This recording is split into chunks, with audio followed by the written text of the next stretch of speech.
네, 안녕하세요. 박종경 변호사입니다. 오늘도 경매에서 대출에 대한 얘기를 해보려고 해요. 이 대출은 당연히 굉장히 중요한 부분이고, 특히 시드머니가 적으신 분들일수록 이제 처음에 경매를 망설이게 되는 게 대출이 이게 나오나 아니면 돈을 얼마나 들고 있어야 되나라고 이제 생각을 하시기 때문에 이 대출 부분이 굉장히 중요하거든요. 그래서 오늘 설명을 드리려고 하는데, 먼저 말씀드릴 거는 일단은 촬영일 기준의 어떤 개념이기 때문에 이게 계속 정부 정책이 변해요. 이따 말씀드리겠지만 DSR 개념이라던가 이번에 스트레스 DSR이라던가 굉장히 바뀔 수가 있기 때문에 요거는 참고만 해주신다고 생각을 해주시면 될 것 같고, 자세한 거는 조금 이따 말씀드리도록 하겠습니다. 경매 대출 시 알아야 될 것이라고 해서 제가 가지고 와봤어요. 이 경매는 종류가 다양합니다. 차량 경매도 있고, 그 다음에 부동산 아니면 파산자 관련 공매가 있어요. 채권도 나오고요. 굉장히 다양한 것들이 나오는데, 대출이라고 할 땐 시드머니가 많이 필요한 부동산 경매를 생각을 해주시면 될 것 같고요. 이 대출에서 가장 중요한 거는 시드머니가 내가 얼마나 필요할까? 내가 얼마짜리 집을 사는데 대출은 어느 정도 나올까? 이게 중요하잖아요. 백문이 불여일견이라고 해서 이 부동산 계산기부터 그냥 한번 보여드릴게요. 구글에서 부동산 계산기를 검색해서 들어왔어요. 이 부동산 계산기를 클릭을 해보겠습니다.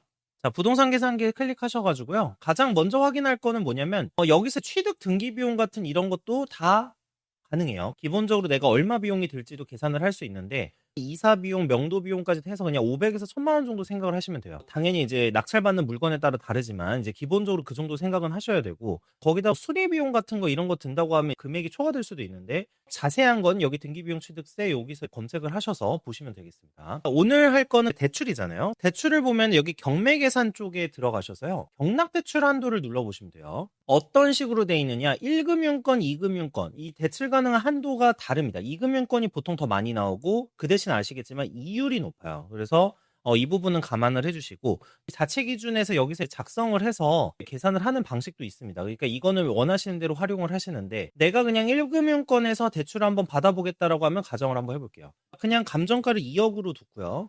낙찰가를 보통 2억이면은 요즘에 1억 5천에서 1억 8천. 물론 이거 물건에 따라 다르지만 1억 한 뭐 6천 정도로 한번 써볼게요. 이게 다세대냐 아파트냐 다 다르기 때문에 그냥 감안만 해주시면 됩니다. 현재 시세는요. 이 실제 대출을 할 때 은행에 따라 다르지만 이 KB 부동산 시세를 이용해서 이거에 따라서도 비율을 산정하는 경우가 있기 때문에 KB에서 검색한 시세 같은 게 있으면 요것도 입력을 하면은 좋습니다. 예를 들면 이제 현재 시세가 뭐 1억 뭐 7천이라고 한번 가정해 볼게요. 이러고 1금융권에서 한도 예상액 계산을 하면은 아래쪽으로 보시면요. 이런 식으로 돼 있어요. 감정가 2억, 그리고 낙찰가 현재 시세 해서 입력을 해보면 낙찰가의 80% 정도를 산정을 하고, 감정가의 경우에는 이거는 매매 사업자냐 뭐냐에 따라 다르지만 감정가의 보통 70% 정도로 기준으로 해서 생각을 해보시면 됩니다. 그 중에 더 낮은 금액이에요. 이런 식으로 경락가에다가 감정가의 경락가 이런 식으로 비율을 해서 곱한 이런 케이스로도 하게 되고, 이 중에서 가장 낮은 걸 하게 되거든요. 그러면 1억 1,900만 원이 대출로 나오게 되는 거고, 1억 1,900만 원 기준금액 중 최소값 이런 식으로 해서 대략적인 계산을 여기서 해볼 수가 있어요. 대략적인 계산. 그러면은 아까 낙찰가가 1억 6천만 원이었네요. 자, 1억 6천만 원인데 1억 1,900만 원이 나오면 재반 비용까지 하면 더 들겠지만 한 4,100만 원 정도의 시드머니를 가지고 있어야 된다. 재반 비용까지 하면 5천만 원 정도는 들고 있어야 된다라는 결론에 이르게 되는 거죠. 근데 여기서 2금융권을 한번 눌러볼게요. 2금융권을 누르고 한도 예상의 계산을 누르면요. 더 많이 나옵니다. 그래서 2금융권의 경우에는 1억 3,600만 원까지 나온다. 그래서 시드가 얼마만 있으면 되냐면 2,400 플러스 알파. 비용을 알파로 하면 2,400 플러스 알파의 비용으로 가능하다라고 할 수가 있겠죠. 그러면 다시 PPT로 넘어와서 시드머니는 얼마나 있어야 될까? 이런 계산기 등을 활용해서 대략적인 걸 확인해 보실 수 있습니다. 그 다음에 아까 사이트에서 DSR을 계산하는 방법도 있습니다. 그래서 요 부분까지 아시면 기본적인 대출이 어느 정도 나올지를 예상을 해볼 수가 있게 됩니다. 무주택자의 경우, 자, 일단 무주택자의 경우에는 내가 지금 대출 받은 게 많이 없을 거라고 가정을 하는 거죠. 일단 주택담보대출은 당연히 없을 거고요. 주택이 없으니까 주담대가 없겠죠. 자, 이 경우에는 거의 70에서 80%, 그래서 70에서 80% 정도는 낙찰가 기준으로 대출이 나온다 이렇게 생각을 해주시면 된다는 거예요. 대략적으로. 그 중에서 뭐다? 감정가의 70%, 낙찰가의 80% 중에 낮은 금액인데, 이 낮은 금액이 보통 낙찰가의 70에서 80% 정도가 된다라는 말씀이에요. 계산기를 써서 하는 걸 보여드렸죠. 그러니까 감정가는 우리가 경매 사이트나 이런 데서 검색을 했을 때 최저 매각 가격 첫 번째 가격이 감정가가 됩니다. 그래서 이 감정가를 입력을 하는 거고, 그 다음에 낙찰가는 우리가 쓰려고 하는 가격이겠죠. 이거를 기준으로 해서 계산을 해보면 된다. 1주택 이상의 경우는 조금 얘기가 달라져요. 왜 그러냐면 1주택을 내가 정말 순수한 현금으로 구매를 하신 분들은 다르겠지만 보통은 대출을 받으신단 말이죠. 대출을 받으시기 때문에 이 DSR이라는 개념이 있습니다. 이 DSR을 조심을 해야 되는데 일단은 1주택 이상의 경우에는 60에서 70% 정도 대출이 나오는 경우가 많아요. 60에서 70인데 이것도 이렇게 돼 있습니다. 감정가의 60%, 낙찰가의 80% 정도 대출이 나온다. 이렇게 대출이 나온다라고 생각을 해주시면 되고요. 1금융권, 2금융권 여부에 따라는 다르다. 그리고 아까 KB 시세 같은 걸 쓰는 경우도 있다라고 말씀드렸죠. 기억을 해주시면 될 것 같아요. 그럼 DSR은 뭐냐? 부동산 거래해보신 분들은 개념을 다 알고 계시긴 한데 정말 왕초보 분들에게 말씀드리는 거니까 한번 설명을 드릴게요. DSR이라는 거는 내가 1년 동안 버는 돈 대비 갚는 돈인데요. 그냥 한마디로 얘기하면요. 내가 1년 동안 원금 이자로 갚고 있는 대출에 대해서 갚고 있는 돈, 그리고 내가 1년 동안 번 돈, 이렇게 해가지고 비율을 따져보는 거예요. 현재 1금융권의 경우는 한 40%를 기준으로 잡고 있고 2금융권은 50% 기준으로 잡고 있는데 예를 들면 연소득 1억 원이에요. 연소득이 1억 원이고 매년 원리금으로 4천만 원을 갚는다. 40%가 됩니다. 그러니까 DSR 40%에 딱 걸리게 되는 거죠. 원리금 4천만 원까지만 갚을 수 있게 되는 거죠.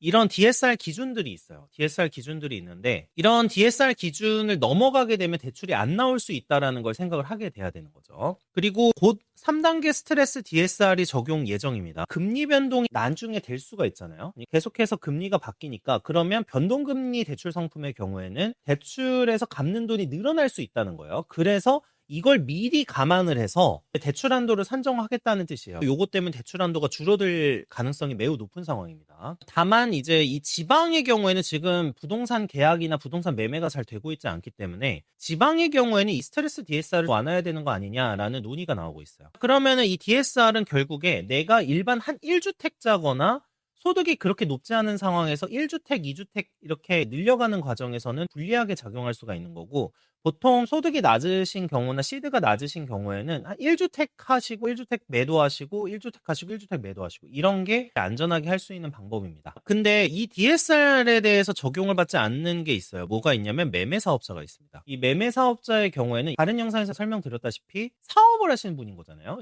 사업용 대출을 받기 때문에 이 DSR에 적용은 받지는 않고요. 그 대신 소득을 얼마 올리고 있는지 이런 건 당연히 보겠죠. 아예 갚을 능력이 없는 사람한테 그냥 다 대출을 해주는 건 아니니까 이런 상황들이 있고 그래서 기존 주택에 대출이 있는 경우나 1주택, 2주택, 3주택 이렇게 늘려가셔야 되는 분들의 경우에는 매매 사업자가 유리한 방식이다 이렇게 말씀을 드립니다. 그 다음에 반공제라는 게 있어요. 왜 반공제가 중요하냐면 내가 대출을 받는데 대출 한도가 줄어들 수 있기 때문이에요. 근데 왜 이런 한도가 줄어드느냐? 우리나라 주택임대차보호법이나 이런 법에서는 소액 임차보증금을 최우선 변제로 갚아줍니다. 이게 무슨 뜻이냐면 이런 거예요. 예를 들면 은행 입장에서 대출을 해줬어요. 근데 내가 대출해줄 때까지는 임차인이 없었어요.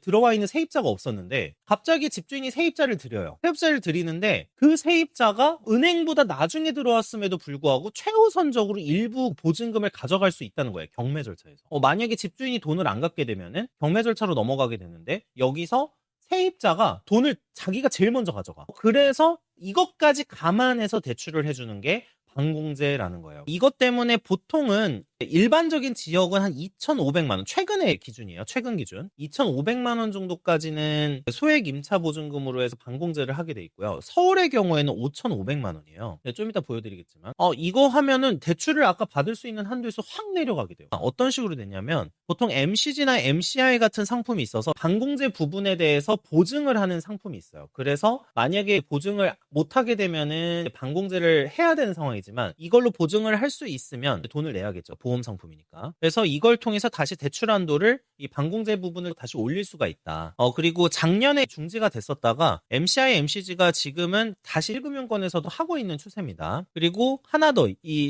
반공제를 받지 않으셔도 되는 게 신탁대출이라는 게 있어요. 신탁대출.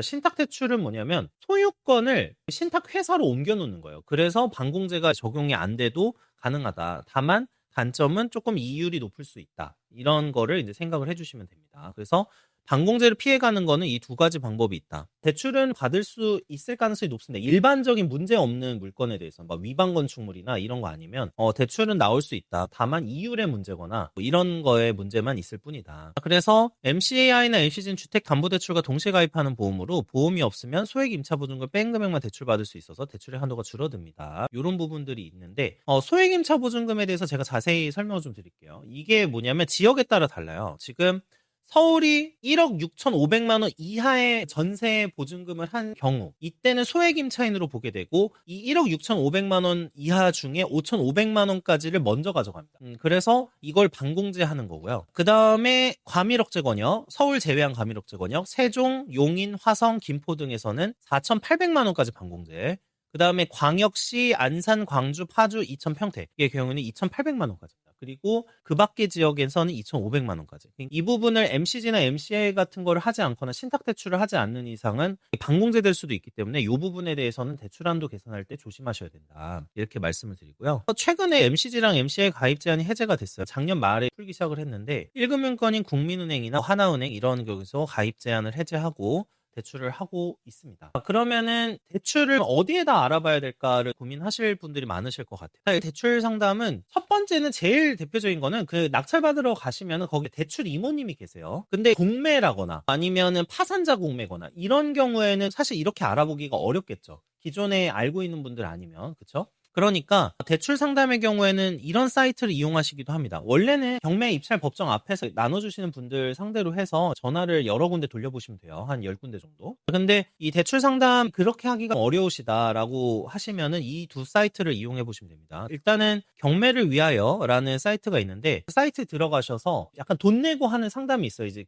대략적인 견적이나 이런 거 뽑아주는. 그래서 이런 걸 활용해 보셔도 되고요. 두 번째는 제가 좀 활용하고 있는 앱 중에 하나인데 경락잔금 대출 앱이 있어요. 오픈론이라고. 요 오픈론을 어떻게 하시는지 보여드릴게요. 자, 이 사이트, 이 앱에 가입을 하면요. 이런 식으로 내 정보를 입력할 수 있게 됩니다. 전화번호 인증하고 연소득, 직업, 주택수, 그리고 주담대 전세대출. 지금 기존에 받은 대출이 얼마나 있는지. 당연히 여기서 가계대출이냐, 매매사업자냐에 따라서 대출이 나올 수 있냐, 아니냐가 달라져요. 그 다음에 가계대출. 그냥 무주택자거나 이러면 그냥 가계대출 받으셔도 되겠죠. 그래서 이런 케이스에서 대출을 구분을 하고 이걸 입력을 해놓고, 그 다음에 제가 이게 실제로 특정 사건은 제가 가렸는데 그 사건에 대해서 어느 정도로 한도로 나오느냐 해서 제가 검색을 해본 거예요. 예상 대출금리는 몇 %다. 그리고 추천 대출 상품의 한도는 1억 4,100만 원이다. 이게 제가 낙찰가를 1억 7천 정도로 기재를 했거든요. 자, 그러니까 1억 7천의 경우에는 한 3천만 원 정도 있으면 여기에 플러스 알파 비용 정도 있으면 해볼 수 있겠네라는 생각이 드실 거예요. 금리는 4.7%고 중도상환 수수료는 없습니다. 대출 받으실 때 반드시 챙기셔야 될 게 중도상환 수수료라는 게 있어요. 그래서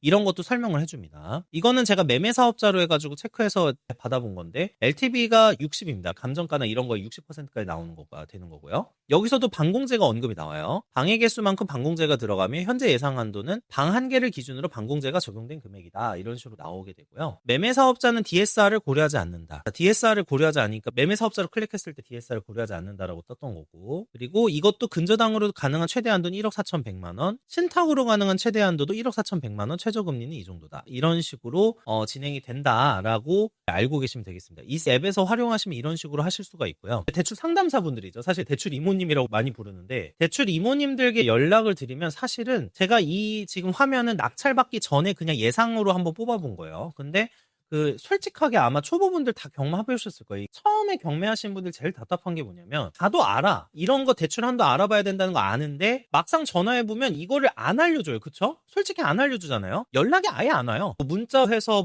이제 사건 번호도 보내드리고 이렇게 해가지고 한번 부탁드린다고 해도 연락이 안 오는 경우가 굉장히 많아요. 거의 대다수예요. 그리고 그나마 낙찰을 받아서 이미 낙찰 받았습니다 하면서 그때 보내야지 그때 알아봐 주시는 경우가 많죠. 알아보고 하고 싶은데라고 생각이 드시면 대략적인 한도는 아까 오픈론하고 이 경매를 위하 같은 데서 그냥 한 10,000원, 20,000원 주시고 이걸 가지고 대출 조건 한번 알아보시는 게 좋을 거라고 저는 생각을 합니다. 이런 식으로 진행을 해서 내가 대출이 어느 정도 나오겠네라는 거를 대략적으로 확인해 보실 수가 있다. 그러면은 대출을 할 때 아까 소득을 입력하는 안이 있었죠. 그런데 소득 관련해서는 어떤 서류로 입증을 하는가 설명을 드리면 일단은 제일 대표적인 건 이 소득금액 증명원이에요. 이 소득금액 증명원은 근로자시면 그대로 금액이 찍히고요. 국민건강보험료 납부 내역서도 이 어떤 특정 금액에 따라서 소득 인정 액수가 있습니다. 국민연금 납부 내역서도 있고요. 만약에 소득이 없다. 이게 찍히는 소득이 없는 거죠. 정확하게. 찍히는 소득이 없다라고 하면은 1년 카드 사용 내역 등으로 입증을 하기도 합니다. 그러니까 보통 2년치 정도를 하라고 하는데 어쨌든 1년 동안 카드 사용액이 어느 정도냐 계산을 해서 기본적인 소득을 산정해 주는 거고요. 그리고 매매사업자 대출 시에는 이거 사업자 등록증도 내셔야 기본적으로 인정이 된다. 이 경매 낙찰을 받았다 서류를 내려고 할 때 제일 이제 하셔야 되는 거는 여러 가지 이 정도 서류를 미리 준비를 해 놓으시고 스캔을 해 놓으셨다가 이거를 활용하시면 된다. 이렇게 생각을 해주시면 되고 나머지는 뭐 인감증명서나 이런 서류들인데 그냥 떼오라고 하면 그때 그냥 주민센터 가셔서 한꺼번에 딱 떼시면 돼요. 국세, 지방세 완납증명서라든지 이런 것도 요구를 하기도 하는데 이런 것도 그냥 국세청 홈택스에서도 떼실 수 있고 그냥 가셔가지고 떼시는데 크게 어렵지 않기 때문에 이런 부분을 생각을 해주시면 된다. 그래서 저의 경우에는 어차피 인감증명서는 떼러 가야 되거든요. 최근에는 인감증명서를 인터넷으로 발급받을 수 있는 경우도 있는데 법원에 내는 서류거나 뭔가 대출 관련 서류에서는 그냥 인감증명서 그냥 가가지고 떼시는 거를 원하는 경우가 많아요. 이거를 가서 떼시는데 이때 그냥 등본하고 초본 다 떼달라고 해주시면 됩니다. 한꺼번에 떼는 게 훨씬 편해요. 국세지방세 완납증명서의 경우에도 이 행정복지센터에서 예전에 이제 동사무소죠. 이 동사무소에서 뗄 수 있기 때문에 요거를 생각해 주시면 되고 거기 가셔서 무인발급기도 있어요. 무인발급기에서도 떼실 수 있기 때문에 이거는 솔직히 인터넷으로 떼시는 것보다 인감증명서 때문에 행정복지센터 가셔서 한꺼번에 떼시는 게 훨씬 더 편하실 거다. 그 대신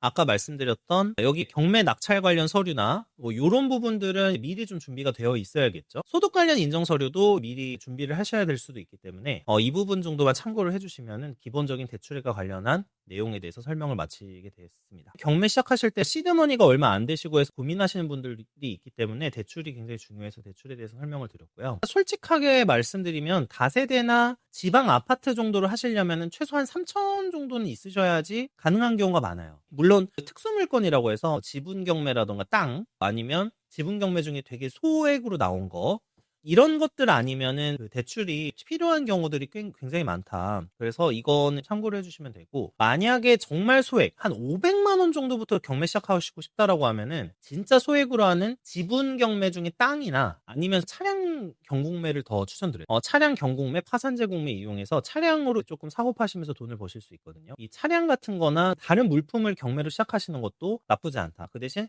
부동산을 시작하시려고 하면 조금 최소 1,000만 원 이상은 필요하고 지분 경매를 하려고 해도 기본적으로는 필요하고요. 그 다음에 다세대 빌라나 지방 아파트 같은 거를 하시려고 한다고 하면은 그래도 한 3천만 원 정도가 있는 게 경매에 참여하기에는 훨씬 유리하다. 그리고 요즘에 워낙에 너무 막 50만 원, 100만 원, 500만 원으로도 경매할 수 있어요. 이런 얘기도 있고 이런 걸로도 영상이 올라오는 건 맞아요. 그리고 그것도 틀린 말은 아닌데 솔직히 우리가 돈이 많고 시드가 많을수록 내가 고를 수 있는 물건에 대한 선택권이 많아지죠. 내가 입찰을 해볼 수 있는 선택권이 많아지는 거기 때문에 시드머니는 항상 중요합니다. 평소에 항상 절약하고 시드머니를 모으시기 위해서 자신의 월급을 모으는 이런 거는 굉장히 중요하고 아주 소액일 때는 경매보다는 일단은 월급을 빨리 모으는 게 좀 더 저는 낫다고 생각을 하는 편이라서 그 부분에 대해서는 한번 기억을 해주셨으면 좋겠습니다. 네, 시청해주셔서 감사하고요. 또 다음 영상에서 뵙겠습니다. 좋아요, 구독 좀 부탁드릴게요.